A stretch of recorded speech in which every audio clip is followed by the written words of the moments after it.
Les groupes rivaux se sont affrontés dans les rues de Johannesburg, juste à l'extérieur du quartier général de l'ANC, la Lutely House. Un mouvement connu sous le nom de Black First Land First souhaite que le président Jacob Zuma soit autorisé à achever son mandat et se termine en 2019. Ce que nous voyons ici, ce sont des agents internes qui se sont infiltrés au sein de l'ANC pour l'influencer afin d'éviter de mener des transformations économiques radicales. Notre message est clair, le président doit rester en poste jusqu'à la fin de son mandat. Une contre-manifestation organisée par des membres de l'ANC venus de toute l'Afrique du Sud a empêché le groupe de s'approcher trop près de la Lutely House.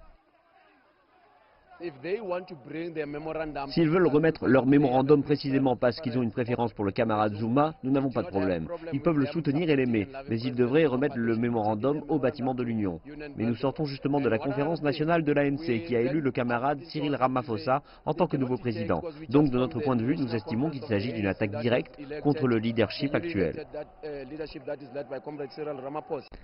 Les membres du groupe Black First Land First sont parvenus à remettre leur mémorandum au secrétaire général de l'ANC, As Mangashule. Mais Mangashule a dû se mettre en sécurité lorsque des membres de l'ANC l'ont traité de vendu pour avoir accepté le document.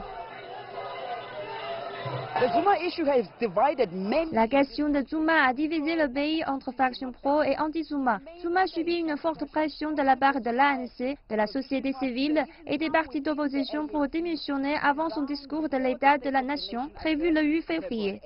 Dans le même temps, le comité national de travail de l'ANC a été convoqué pour une réunion spéciale ici à la Lutely House. Cela fait suite à la rencontre qui a eu lieu entre Jacob Zuma et de hauts dirigeants de l'ANC dimanche soir. Les membres de l'ANC devraient s'en tenir de la question de l'avenir de Zuma et lui mettre davantage de pression pour qu'il se retire de son poste de chef de l'État.